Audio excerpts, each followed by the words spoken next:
Good evening. This is Akashvani. I am Valsa Williams with the news at 9.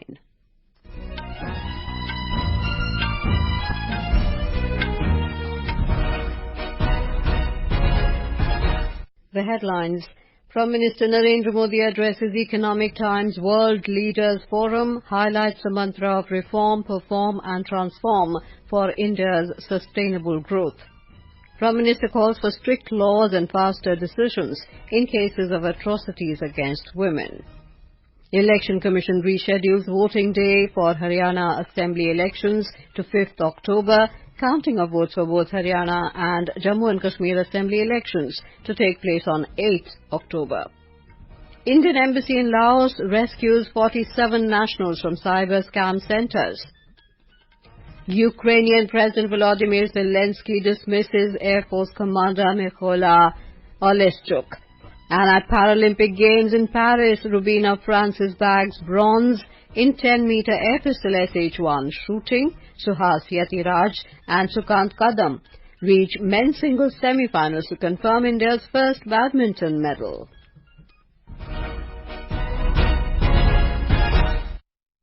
Prime Minister Narendra Modi has said the mantra of the government is reform, perform and transform for the country's sustainable growth.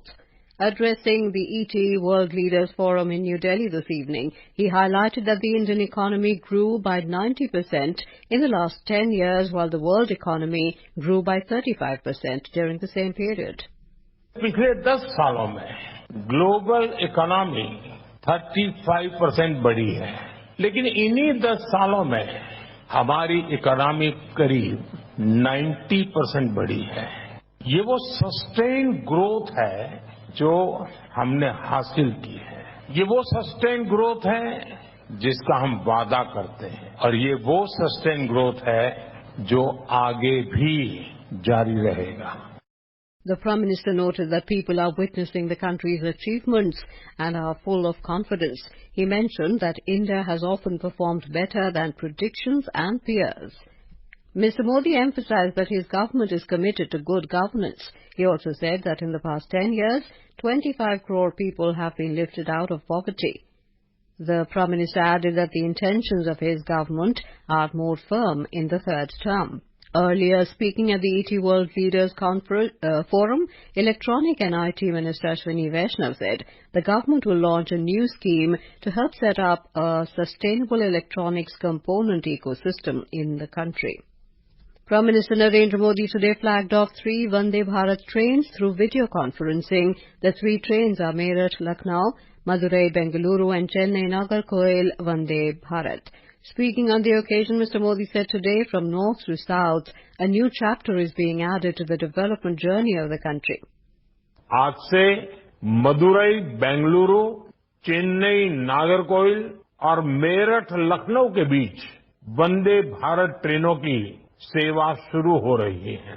Vande Bharat ट्रेनों का ये विस्तार, ये आधुनिकता, ये रफ्तार हमारा देश विकसित भारत के लक्ष्य की ओर कदम दर कदम बढ़ रहा है। In his address, Minister for Railways Ashwini Vaishnav said in the last 10 years, 31,180 kilometers of new tracks have been added to the railway network and 14 kilometers of new tracks are being added every day. आजादी से 2014 तक केवल 21,000 kilometre विद्युतीकरण हुआ था। 60 साल में 20,000 kilometre और 10 वर्षों में 40,000 किलोमीटर इलेक्ट्रिफिकेशन। वैसे ही नई टेक्नोलॉजी की वंदे भारत ट्रेन, अमृत भारत ट्रेन और अभी वंदे मेट्रो का ट्रायल चल रहा है और कुछ ही दिनों में वंदे स्लीपर का ट्रायल भी आरंभ हो जाएगा। Prime Minister Narendra Modi has said atrocities against women and safety of children are matters of grave concern for society. Speaking after inaugurating the 2-day national conference of district judiciary at Bharat Mandapam in New Delhi today, he said many strict laws have been made in the country for the safety of women, but there is a need to make it more active. देश में महिलाओं की सुरक्षा के लिए कई कठोर कानून बने हैं। 2019 में सरकार ने फास्ट ट्रैक स्पेशल कोर्ट की स्थापना की योजना बनाई। इसके तहत अहम गवाहों के लिए डिपोजिशन सेंटर्स का प्रावधान है। इसमें भी डिस्ट्रिक्ट मॉनिटरिंग कमेटीज की भूमिका महत्वपूर्ण हो सकती हैं। इस कमेटी में डिस्ट्रिक्ट जज, डीएम और एसपी भी शामिल होते हैं। क्रिमिनल जस्टिस सिस्टम के विभिन्न पहलुओं के बीच समन्वय बनाने में उनकी भूमिका अहम होती है। हमें इन कमेटियों को और अधिक सक्रिय करने की जरूरत है। Mr. Modi said the faster the decisions are taken in cases related to atrocities against women, the greater the assurance of safety women will get. Mr. Modi said 75 years of the Supreme Court further enhance the glory of India as the mother of democracy. On the occasion, the Prime Minister unveiled a stamp and coin commemorating 75 years of the establishment of the Supreme Court. In his address, Chief Justice of India D.Y. Chandrachud said the conference is a sequel to the All India District Judges Conference held at Kutch in March this year. The Chief Justice said statistics on the National Judicial Data Grid shows the district judiciary is often the final point of contact a litigant has with the law and not just the first contact. The district judiciary is the first point of contact for a citizen in search of justice. The district judiciary is a crucial component of the rule of law.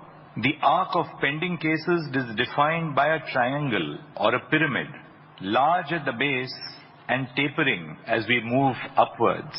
The National Judicial Data Grid reveals a basic truth. The district judiciary is not just the first, but more often the final point of contact for citizens. The two-day conference organized by the Supreme Court features 5 sessions on district judiciary issues, including infrastructure, inclusive courtrooms, judicial security, case management, and training. Union Women and Child Development Minister Annapurna Devi has again called on West Bengal Chief Minister Mamata Banerjee to expedite the setting up and operationalization of fast-track special courts FTSCs dedicated to handling cases of rape and POCSO. In a letter, the Union Minister expressed concern over pending cases in the state's existing fast-track courts FTCs. She urged the Chief Minister to ensure that justice is served swiftly and efficiently for victims of heinous crimes. Protest rallies and sit-in programs are reported from various corners of Kolkata and other parts of the state, demanding justice in the R.G. Kaur Medical College incident. Today, the Joint Platform of Doctors of West Bengal took out a rally from the West Bengal Medical Council to the CGO complex in Salt Lake. Alumni of various girls' schools also took out rallies in Kolkata. Various apolitical and citizens' forums are also participating in the rallies. The BJP's sit-in program at Esplanade is continuing, and today is the third day. Talking to media persons in Kolkata, Union Minister of State for Social Justice and Empowerment Ramdas Athwale said the main culprits of the incident should be given exemplary punishment. This is Akashvani giving you the news. For quick news updates round the clock, follow us on our X handle at AIR News Alerts. The Election Commission today revised the polling date for the Haryana Assembly polls. Voting will now be held on the 5th of October instead of the 1st of October. The poll body in a statement said representations were received from national political parties, a state political party and the All India Bishnoi Mahasabha regarding the mass movement of people from the Bishnoi community of Haryana to Rajasthan to participate in the centuries-old Asoj Amavasya festival celebration. The Commission said it may deny voting rights to a large number of people and may reduce voter participation in the general election to the Legislative Assembly of the state. The Commission, having considered these representations, has decided to change the date of the poll to 5th October. The Election Commission also announced that the counting of votes for both Haryana and Jammu and Kashmir will be held on the 8th of October instead of the 4th of October. Vice President Jagdeep Dhankar has emphasized the need for collective efforts to address the challenges of climate change, biodiversity loss and depletion of natural resources. The Vice President was addressing scientists, faculty members and students of the Council of Scientific and Industrial Research, CSIR, Indian Institute of Petroleum, Dehradun, Uttarakhand today. He asserted that clean energy is not just another option, but the only option. Union Minister for Science and Technology, Dr. Jitendra Singh, released a Biotechnology for Economy, Environment and Employment Bio E3 Policy 2024 in New Delhi today. While addressing the media, Dr. Singh said this policy will foster high-performance biomanufacturing in the country. The Indian Embassy in Laos has rescued 47 Indian nationals who were trapped in cyber scam centres located in the Golden Triangle Special Economic Zone (SEZ) in Bokeo province. In a social media post, the embassy said 29 individuals were handed over by Laos authorities following a crackdown on illegal activities in the SEZ, while the remaining 18 approached the embassy directly. Indian Ambassador to Laos Prashant Agrawal met with the rescued group upon their arrival in Vientiane to discuss the challenges they faced and outline the next steps. Ukrainian President Volodymyr Zelensky has dismissed Air Force Commander Mykola Oleschuk from his post. In a social media post, Zelensky said he has decided to replace the commander of the Air Force of the Armed Forces of Ukraine. He has not given the reasons for the replacement. Later in the day, the General Staff of the Ukrainian Armed Forces said Lieutenant General Anatoly Krivonzhenko, commander of the Center Air Command, will temporarily perform the duties of the Air Force commander. The Telangana state government has asked district authorities to remain alert and vigilant in the wake of heavy rain in many places across the state. Chief Secretary Shanti Kumari has directed district officials to ensure that there is no loss of human life due to the heavy rain. More from our correspondent.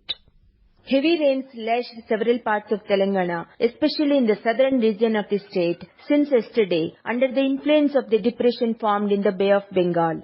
State Chief Secretary Shanti Kumari, while reviewing the situation with the district collectors, has asked them to deal effectively with any kind of sudden calamity. Stating that there is a possibility of cloudburst in some areas, the Chief Secretary directed them to open control rooms in the State Secretariat in Hyderabad as well as every district collector's office. She asked them to keep proper surveillance so that people do not venture outside. Meanwhile, Met officials warned that very heavy rainfall likely at some places during the next 24 hours. Lakshmi, Akashvani News, Hyderabad. Meanwhile, in Gujarat, the flood situation has improved after significant decrease in rainfall in the last 24 hours. However, the Indian Meteorological Department IMD has issued a warning for heavy rainfall and squally weather over Saurashtra and Kutch, Gujarat, Maharashtra and Karnataka coasts tomorrow. And now news from the Paralympic Games in Paris.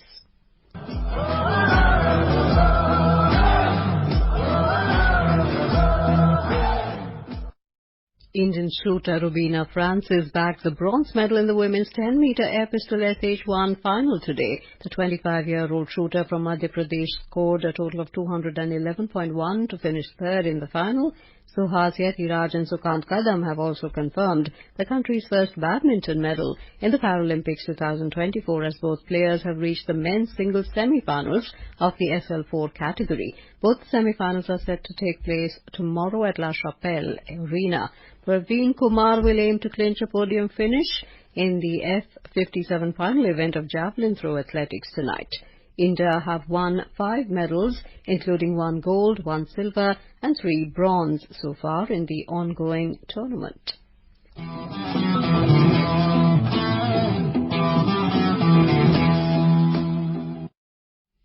And now, before we end the bulletin, the headlines once again. Prime Minister Narendra Modi addresses Economic Times World Leaders Forum, highlights the mantra of reform, perform and transform for India's sustainable growth. Prime Minister calls for strict laws and faster decisions in cases of atrocities against women. Election Commission reschedules voting day for Haryana Assembly elections to 5th October, counting of votes for both Haryana and Jammu and Kashmir Assembly elections to take place on 8th October. Indian Embassy in Laos rescues 47 nationals from cyber scam centres. Ukrainian President Volodymyr Zelensky dismisses Air Force Commander Mykola Oleschuk. And at Paralympic Games in Paris, Rubina Francis bags bronze in 10-meter Air Pistol SH1 Shooting. That is all in the news at 9. Good night.